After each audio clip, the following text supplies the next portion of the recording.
Mathilde Panot, bienvenue. Vous êtes président du groupe La France Insoumise à l'Assemblée nationale et député du Val-de-Marne. Je garde un instant monsieur Alliot avec nous pour dire que vous avez un point commun aux yeux de la Macronie et du président Emmanuel Macron, c'est que vous êtes hors de l'arc républicain.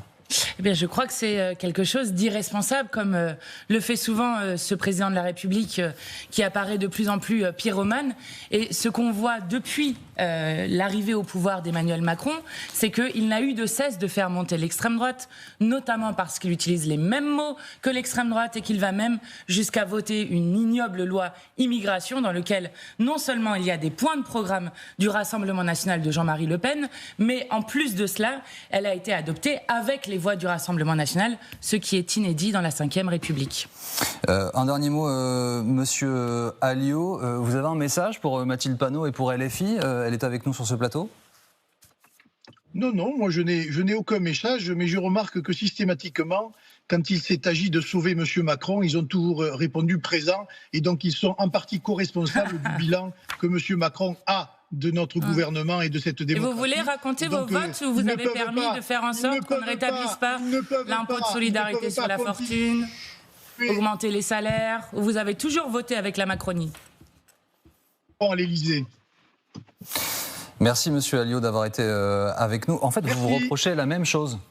Monsieur Alliot vous reproche la même chose que vous lui reprochez, c'est-à-dire de faire monter l'un et l'autre.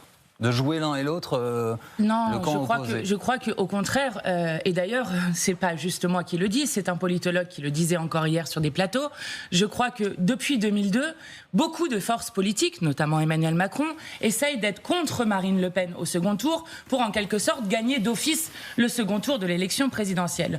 Le plus évident étant en 2022, où il n'y a pratiquement pas eu de débat, et donc les grands choix que devait faire le peuple français n'ont pas pu être tranchés à ce moment-là, puisque la campagne n'a pas pu se dérouler normalement avec notamment des grands débats qui éclairent les choix des Français. Mais je vais vous dire, moi ce que je reproche au Rassemblement national, c'est d'être une arnaque sociale. Parce qu'à chaque fois qu'il a fallu voter avec la Macronie pour refuser, je le disais, le rétablissement de l'impôt de solidarité sur la fortune, l'augmentation des salaires, le blocage des loyers, ils ont même voté ensemble l'augmentation des loyers, je pourrais continuer assez longtemps, eh bien à chaque fois, le Rassemblement national vient au secours de la Macronie. Donc vous avez le même programme avec une bonne dose de racisme en plus et de division du peuple que nous n'accepterons jamais.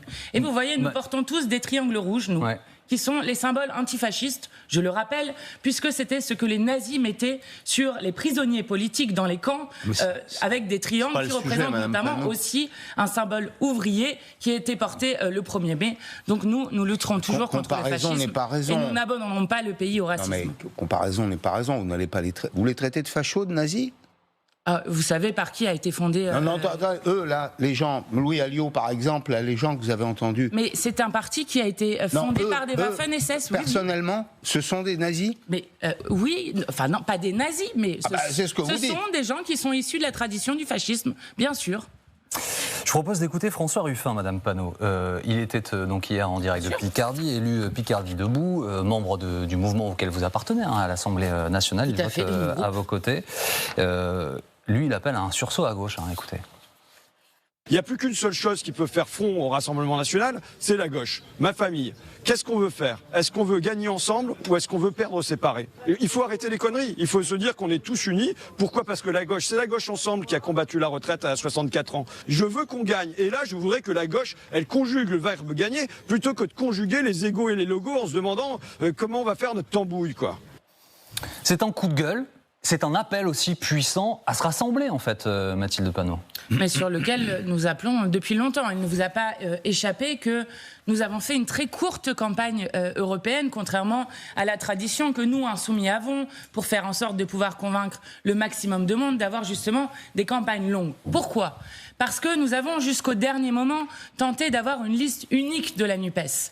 Et je veux vous dire, regardez les scores et la dynamique qui aurait pu se faire, que ce qui s'est passé hier soir nous sommes très fiers, nous avons progressé, nous avons fait élire, par exemple, Anthony Smith qui va lutter contre la casse sociale de ce gouvernement ainsi que les plans d'austérité à Bruxelles. Nous avons fait élire Rima Hassan qui va porter le cessez-le-feu à Gaza, etc. Mais nous aurions pu être une force qui disputait la première place au Rassemblement national si nous avions été unis. Et je le dis d'autant plus facilement. La progression la plus puissante à gauche, c'est pas vous, c'est Raphaël Glucksmann, c'est le PS. Enfin, si vous rajoutez avec place publique, pas tout à fait. Mais bon, passons. Ça, c'est. Pardon, mais les gens regardent pas ce genre de détails. Eux, ils vont voter, et ce que l'on voit, c'est que la tendance la plus forte, c'est Raphaël Glucksmann. Alors, est-ce que ça définit, par exemple, que c'est lui ou cette tendance-là qui doit mener la gauche ? En tout cas, je ne crois. Je vais vous dire. Attendez, juste 2 choses. La première des choses, c'est que nous avions proposé la tête de liste, y compris aux écologistes, et je ne crois pas qu'il y a beaucoup de mouvements ou de partis politiques qui aient proposé d'abandonner sa tête de liste pour faire en sorte qu'on ait une unité autour du programme de la NUPES. Ce qui aurait rendu les choses extrêmement différentes. Et je pense que même Emmanuel Macron n'aurait pas été à la dissolution avec 2 forces qui étaient aux alentours de 30%. Ça, c'est la première des choses. Ensuite, la deuxième des choses. Nous sommes pour l'union, mais dans la clarté. Et je le dis, nous avons pour cela un programme qui date d'il y a à peine 2 ans, qui est le programme de la NUPES, sur lequel ont été élus les 151 députés. Chacun et chacune, nous avons été élus sur le même programme qui porte notamment la question de la retraite à 60 ans, la question de la paix, la question de l'augmentation des salaires, et nous avons besoin de cette clarté. Pourquoi ? Parce que si nous n'avons pas de clarté, alors nous allons renvoyer vers l'abstention toute une partie de l'électorat. Vos alliés à gauche, ils disent le programme il y a 2 ans, c'est il y a 2 ans, c'est terminé. Alors écoutez, Monsieur Jouvet, secrétaire général du PS, il était notre invité ce matin, voilà ce qu'il dit. Si la gauche et les écologistes n'ont pas la capacité de se rassembler sur un projet politique clair, alors l'extrême droite va prendre le pouvoir dans ce pays. Oui. Nous sommes la seule alternative possible. Sauf qu'aujourd'hui, et je vais aller jusqu'au bout de vos questions, parce que je pense qu'il faut aussi se parler en franchise et en clarté pour les gens. La réalité, c'est qu'aujourd'hui, on a vu un certain nombre d'outrances qui ont été menées dans le débat politique, notamment par quelques dirigeants de la France insoumise, qui sont aujourd'hui des points de clivage difficiles pour nous.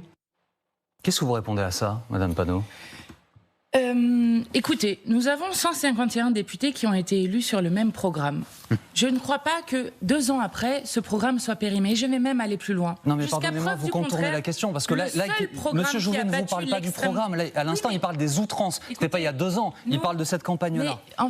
Vous revenez toujours sur la forme, vous les médias. Ah non. Non, pardonnez-moi, c'est pas moi, c'est Monsieur Jouvet. Sur la forme, je vais vous dire. Pardonnez-moi. Alors, excusez-moi, vous revenez toujours sur vous les médias. Donc non, stop, vous les médias. Là, ça n'est pas nous les médias, Madame Panot. C'est Monsieur Jouvet, qui est secrétaire général du Parti socialiste, qui le dit, et c'est pas nous qui lui soufflons. C'est lui qui dit de lui-même, il y a eu des outrances, ce sont des points de blocage pour nous sur un rassemblement à gauche. C'est pas les médias, c'est Monsieur Jouvet qui le dit. Qu'est-ce que vous répondez, vous, à Monsieur Jouvet ? Je lui dis que nous avons un programme et que, par exemple, dire qu'on abandonne la retraite à 60 ans, sur lequel l'ensemble des 151 députés ont été élus, est un problème pour nous. C'est pas le sujet, et que donc Madame nous voulons Panot. retourner à un programme. Je vais vous dire pourquoi c'est le sujet. Parce que la seule fois dans l'histoire récente où nous avons battu l'extrême droite, c'est avec ce programme de gouvernement de la NUPES, il y a exactement 2 ans, où nous sommes arrivés au premier tour des élections législatives. Juste aller au bout de ma question. Vous comprenez que la politique, c'est aussi une affaire d'incarnation. C'est porté par des hommes et des femmes. Si je traduis ce que disait M. Jouvet ce matin, c'est oui à un accord, mais pas avec Mélenchon. C'est aussi clair que ça. Pas avec lui, cette personne-là. Non, je crois justement que sans Jean-Luc Mélenchon, on ne peut pas gagner. Et je crois que nous avons au contraire besoin d'un large mouvement populaire. Vous savez, nous portons des convictions. Et ces convictions ont fait que nous sommes passés de 17 députés, d'ailleurs de 0 député, à 17 députés, à 75 députés, si je parle juste des Insoumis, et à 151 députés de la NUPES. Je le rappelle, à un moment où Jean-Luc Mélenchon avait fait 22% à l'élection présidentielle et que les 3 autres forces de la NUPES avaient fait moins de 5%. Il va être candidat, Jean-Luc Mélenchon, vous le savez, à ces législatives de la fin du mois de juin. Je n'ai aucune idée. Est-ce que vous le souhaitez ? Est-ce que vous pensez qu'il faut qu'il soit candidat ? Écoutez, moi je dis juste, Jean-Luc Mélenchon est celui qui a fait 22% à l'élection présidentielle et à qui il manquait 6 petites voix par bureau de vote, 420 000 voix pour arriver au second tour, ce qui aurait changé l'histoire du pays. Donc, je souhaite, oui, qu'on respecte ce que nous construisons, qui est le fait que, justement, nous ne sommes pas dans la même situation, grâce à Jean-Luc Mélenchon notamment, que notre nation sœur, qui est l'Italie, où le courant politique que nous représentons dans l'histoire est malheureusement réduit à peau de chagrin avec l'extrême droite qui est arrivée au pouvoir. Vous n'allez pas y arriver, c'est ce que vous avez... Écoutez ce qu'on a entendu ce matin de la part d'un responsable du Parti socialiste, écoutez ce que vous dites aujourd'hui, on ne voit pas le point incompatible. Et pourquoi est-ce incompatible? Je ne comprends pas. Donc, qu'est-ce qui a changé de manière aussi forte? Nous, on répond pas à ces questions. C'est pas à vous que je dis ça, je passe moi aussi des messages. Mais qu'est-ce qui a changé de manière aussi forte depuis 2 ans, où nous gagnons ensemble le premier tour des élections législatives? Je vais vous dire. Mais nous y revenons, Madame Panot, et pardonnez-moi parce que vous n'avez pas aimé cette question, mais je réponds indirectement à travers ce que nous avons entendu à votre question. Ce qui a changé, vous dit le Parti socialiste, ce sont ce qu'ils appellent des outrances. Les mots de M. Jouvet ce matin. On nous disait la même chose lorsque nous étions 17. On nous disait la même chose maintenant lorsque nous sommes 75.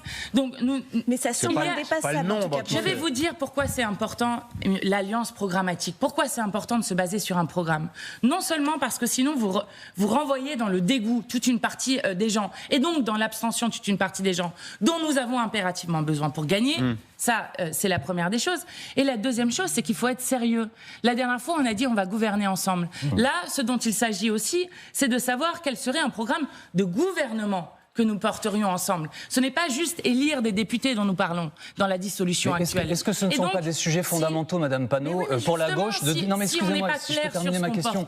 Juste, pour une partie de la gauche, l'antisémitisme n'est pas résiduel. C'est un problème pour eux, ils le disent. Ne pas qualifier les actes du Hamas de terroristes, c'est un problème pour eux. Ils ne se voient pas gouverner avec des gens qui refusent de le qualifier ainsi. C'est ça ce que vous dit une partie de la gauche, en fait, au-delà de votre programme d'il y a 2 ans. Est-ce que vous l'entendez, ça? Mais non, parce que je vais vous dire, nous refusons tout ce qui divise le peuple français, c'est-à-dire le racisme, l'antisémitisme, l'islamophobie. Nous avons besoin d'être les gardiens de l'unité du peuple français, et c'est l'unique manière dont nous pouvons gagner. Et je vais vous dire, nous avons parlé de la même manière dont a parlé l'ONU, dont a parlé Amnesty International. Nous avons condamné maintes fois les crimes de guerre qui ont été commis par le Hamas. Nous avons dit qu'ils doivent être présentés. Ceux qui sont du Hamas, qui ont commis ces crimes de guerre, doivent aller devant la Cour pénale internationale, comme M. Netanyahou devra se retrouver lui aussi devant la Cour pénale internationale pour répondre de ces crimes.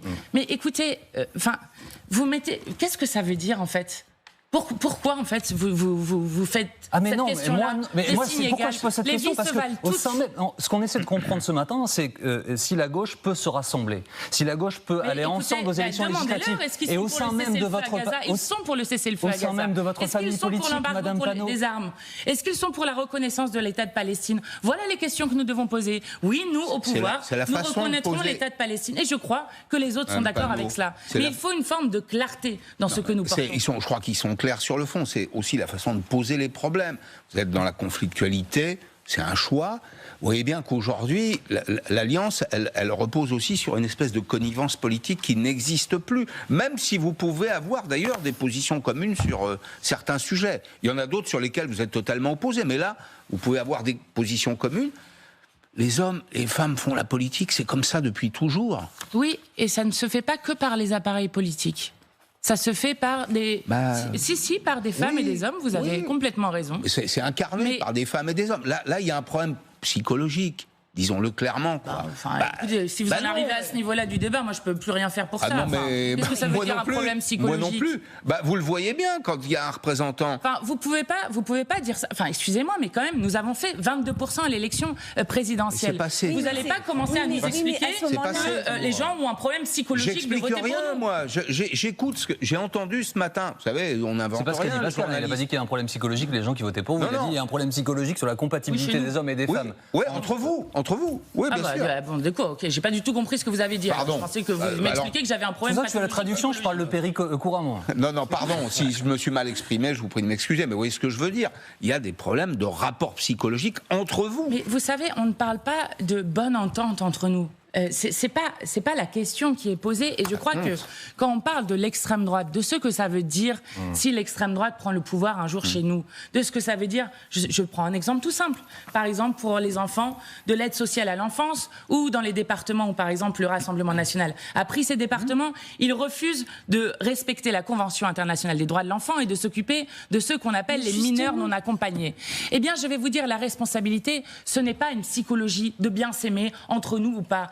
Notre responsabilité, c'est d'avoir une parole qui est crédible vis-à-vis est-ce que de votre celles et ceux responsabilité, c'est pas d'accepter de changer nous le voulons programme gouverner. de 2022 Comment ? On est face à une menace, si je reprends la façon dont vous exposez les choses, du Rassemblement national qui peut arriver au pouvoir en France, c'est-à-dire qui peut arriver à Matignon. Est-ce que dans ces cas-là, il ne faut pas accepter de changer la plateforme de 2022, de faire une plateforme de 2024 qui tient compte du nouveau rapport de force qui est créé par ces élections avec, qu'on le veuille ou non, Raphaël Glucksmann qui arrive devant vous, 3,5 points devant vous. Madame, la question qui est posée, c'est qu'est-ce qu'on abandonne dans notre programme ? Est-ce qu'on abandonne la retraite à 60 ans alors que l'immense majorité du peuple français a manifesté contre la retraite à 64 ans, qu'aucune assemblée n'a jamais voté la retraite à 64 ans ? Vous serez peut-être d'accord sur ces questions-là. C'est pas là-dessus que c'est fracassé la NUP. La NUP, elle s'est fracassée. Excusez-moi, si, il y a des questions là-dessus. Donc si, je mets à dessein ce point sur la table. Je le dis parce que, y compris, c'est ce qui permet d'avoir pour les gens un engagement. Et je le dis à toutes celles et ceux qui nous écoutent. Le 30 juin, le 7 juillet, nous avons la force de battre l'extrême droite. Nous l'avons fait il y a 2 ans au premier tour des élections législatives. Nous pouvons encore le faire cette fois-ci. Il n'y a aucune fatalité dans le fait que l'extrême droite gagne le pouvoir dans ce pays et nous ne le laisserons pas faire. Merci beaucoup Madame Panot d'avoir été avec nous ce matin en direct sur LCI.